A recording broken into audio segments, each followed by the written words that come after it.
एक ऐसा समय था जब हमारी यही नीली ग्रह, जिस पर आज हम सांस लेते हैं, एक समय था जब हमारी इसी धरती पर डायनासोरों का साम्राज्य फल फूल रहा था। वे उन्हीं रास्तों पर चलते थे जहां आज हम कदम रखते हैं।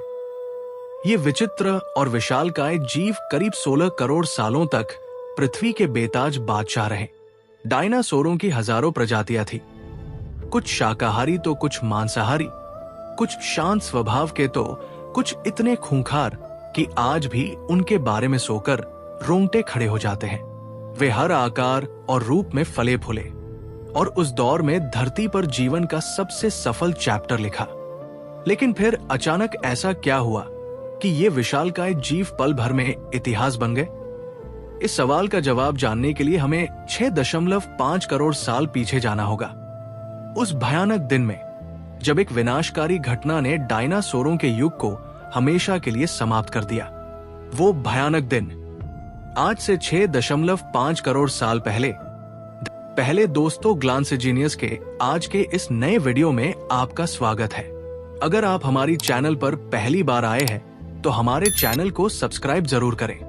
22,000 मील प्रति घंटे की रफ्तार से बढ़ने लगता है। अभी हम एक अनाम क्षुद्र ग्रह को देख रहे हैं जो पृथ्वी की कई हजार या कहे करोड़ों प्रजातियों की हत्या करने वाला है। इसका आकार माउंट एवरेस्ट से काफी बड़ा है और ये समुद्र की सतह से लेकर वायुमंडल तक ऊंचा और विशाल है। जब ये एस्टेरॉयड पृथ्वी से 3,84,000 किलोमीटर की दूरी पर था, तब धरती से शायद डायनासोर का अंत न होता यदि ये एस्टेरॉयड पृथ्वी के उपग्रह चांद से टकराता। लेकिन नियति को कुछ और ही मंजूर था, इसलिए ये बड़ा एस्टेरॉयड चांद के बहुत नजदीक से गुजर गया। 40 किलोमीटर के व्यास वाला 2 ट्रिलियन मीट्रिक टन का ये एस्टेरॉयड प्रत्येक सेकंड के साथ साथ धरती के करीब बढ़ता जा रहा था। ये एस्टेरॉयड जब पृथ्वी के वातावरण के संपर्क में आया तो इसकी रफ्तार एकाएक 70,000 किलोमीटर प्रति घंटा हो गई। पृथ्वी के वायुमंडल में घुसते ही घर्षण की वजह से ये एक भयानक आग के गोले में बदल गया। इसे अंतरिक्ष और जमीन के बीच की पतली सी परत से गुजरने में केवल कुछ ही सेकंड लगते हैं। ये एस्टेरॉयड युकाटन प्रायद्वीप के तट की ओर तेजी से बढ़ता है और ध्वनि से लगभग 60 गुना की गति से वातावरण में प्रवेश करता है। ये इतनी रफ्तार से धरती की ओर बढ़ रहा था कि सिर्फ 4 मिनट में इसने अटलांटिक ओशन को पार कर लिया। धरती की सतह से 500 मील ऊपर इसकी चमक इतनी अधिक है कि विशाल अलामोसरस के शरीर का मांस पारदर्शी नजर आने लगता है। इसकी चमक इतनी ज्यादा थी कि धरती पर टकराने से पहले ही हजारों जीव आग के इस दहकते गोले को देखकर पूरी तरह अधे हो चुके थे। ये जीव उस उल्का को देख नहीं पा रहे थे, लेकिन वो उसकी भयानक गर्मी को महसूस कर रहे थे। कुछ ही क्षणों में ये एस्टेरॉयड मेक्सिको की खाड़ी के उथले समुद्र और निचले तल से टकराता है और लगभग 35,000 डिग्री सेल्सियस की ऊर्जा वाला एक भयंकर विस्फोट होता है। इसके प्रकाश की चमक आकाश को अचानक रोशन कर देती है। इस टकराव का विस्फोट लगभग 10 हाइड्रोजन बम के विस्फोट के बराबर था। इससे समुद्र तल हजारों डिग्री सेल्सियस पर पिघल कर उबलता गर्म प्लाज्मा बन जाता है और विस्फोट से इतनी ज्यादा ऊष्मा निकलती है कि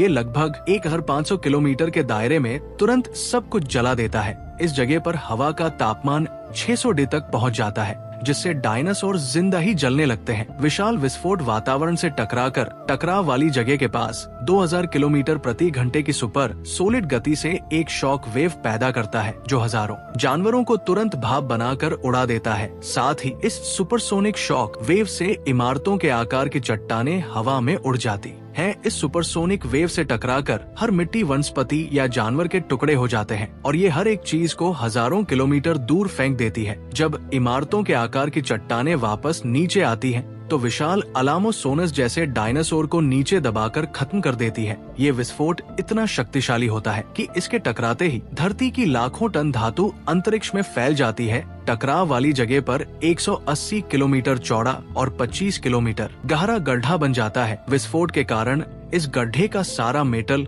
और पत्थर आसमान में धूल के बादल में बदल जाते हैं। 16 मिनट 40 सेकंड बाद जमीनी टकराव की वजह से धरती के अंदर चारों और 11.1 तीव्रता की भूकंपीय तरंगे उठने लगती है। 11 तीव्रता का भूकंप शायद अरबों वर्षों में किसी भी जीवित प्राणी का अब तक का सबसे शक्तिशाली भूकंप है। इस वजह से समुद्र में विशाल काय लहरों का निर्माण हुआ। ये लहरें लगभग 1 किलोमीटर ऊंची सुनामी में बदल गई और एक के बाद एक सुनामी की लहरें चारों तरफ बढ़ने लगी। भूकंपीय तरंगों ने धरती पर मौजूद सभी सक्रिय ज्वालामुखियों को दहका दिया। ये भूकंप इतना शक्तिशाली था कि इससे भारत में जगह जगह ज्वालामुखी विस्फोट होना शुरू हो गए, जो 300 वर्षों तक दहकते रहे और आधे भारतीय उपमहाद्वीप को इसने लावा से ढक दिया, यहाँ तक कि टकराव से पृथ्वी के दूसरे छोर पर धरती कई 100 मीटर तक फट गई, जिसके कारण जगह जगह डायनासोर का विनाश शुरू हो गया। धरती के महाविनाश की प्रक्रिया आरंभ हो चुकी थी। इस भयानक विस्फोट में रेडिएशन की मात्रा इतनी बढ़ गई कि इसके 1500 किलोमीटर के दायरे में आने वाले सभी जीव जलकर पूरी तरह राख के ढेर में बदल गए। इस महाविनाश में उड़ने वाले टेरोस इन जमीनी खतरों से तो बच निकले, लेकिन ये तो महाप्रलय की बस शुरुआत मात्र थी। विस्फोट की वजह से जो अरबों टन मेटल पत्थर और धूल के कण अंतरिक्ष में गए थे, वो ग्रेविटेशनल पुल के कारण ठीक 40 मिनट बाद आग के गोले के रूप में पूरी धरती पर बरसने लगे, जिससे आसमान में उड़ने वाले टेरोस भी इन आग के गोलों से बचकर भाग नहीं पाए। आसमान में पिघली चट्टानों के ये गोले और नीचे भूकंप की तबाही, बचने का कोई रास्ता नहीं। मलबे की बारिश और गर्मी ने दुनिया भर के जंगलों को पूरी तरह जला दिया। ये आग महीनों तक जलती रही और इसने पृथ्वी को अपने आप में एक भयानक गर्म नर्क बना दिया। साथ ही धूल का एक बहुत बड़ा तूफान 6000 किलोमीटर प्रति घंटे की रफ्तार से पृथ्वी की दूसरी तरफ मौत लेकर आ रहा था। ये प्रलयंकारी तूफान इजक्टा क्लाउड से बना था, जिसका तापमान 1500 डिग्री सेल्सियस था। इस गर्म और खतरनाक गैसों से भरे तूफान की चपेट में आने वाले हजारों जीव और पेड़ चल रहे थे। ये बादल कई किलोमीटर मोटे थे, जिसकी वजह से धरती पर सूरज की रोशनी का पहुंच पाना असंभव हो गया। गर्म हवाओं का तापमान 200 डिग्री सेल्सियस से ज्यादा हो जाने के कारण धरती पर पेड़ पौधों की लगभग सारी आबादी जलकर खाक हो गई। विस्फोट के 90 मिनट बाद धरती का तापमान 300 डिग्री सेल्सियस तक बढ़ गया। इसकी वजह से जो डायनासोर्स विस्फोट के इलाके से कोसों मील दूर थे, वे भी इस गर्मी से बच नहीं पाए। टकराव का दिन समाप्त होते होते हजारों डायनासोर्स मर चुके थे। कुछ ही घंटों में वाष्पीकरण का विशाल गुब्बारा ऊपरी वायुमंडल में पहुंच गया और पूरी पृथ्वी पर फैल गया। जलते हुए ग्रह से राख और टकराव से उत्पन्न एरोसोल से पूरा ग्रह गहरे अंधेरे में डूब गया। धरती की सतह पर रोशनी देने वाली दहकती आग ही बची है। जो पेड़ पौधे आग की लपटों से बच गए, अब वे ग्रह पर सूरज की रोशनी न पहुंचने के कारण मर गए। इस टकराव से महासागरों पर भी इसका गहरा असर हुआ।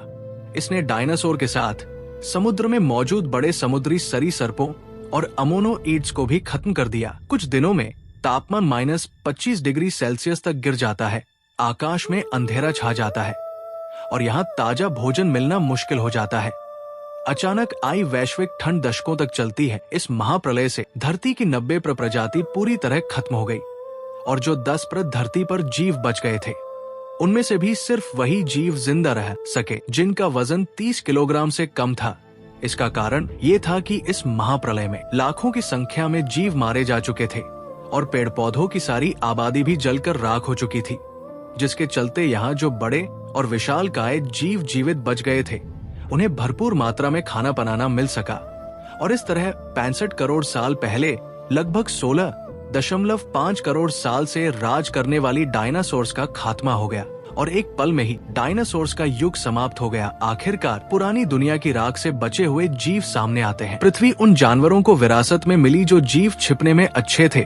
जब बाढ़, आग और तूफान आया, इन्हें जमीन पर आश्रय मिला। ये मिट्टी के नीचे अंदर ही छुपे रहे, जो आगे चलकर कई प्रजातियों में विभाजित हुए। पक्षी जो डायनासोर के प्रत्यक्ष वंशज बने और स्तनधारी जो अंतः ग्रह पर प्रमुख जानवर बन जाएंगे। लेकिन हमें नहीं पता एस्टेरॉइड के बिना आज पृथ्वी पर जीवन कैसा होता। डायनासोर्स के खात्मे के बिना हमें कभी भी वो बनने का अवसर नहीं मिलता जो हम आज हैं। लेकिन इतने कम समय में हमने महान उपलब्धियां हासिल की हैं।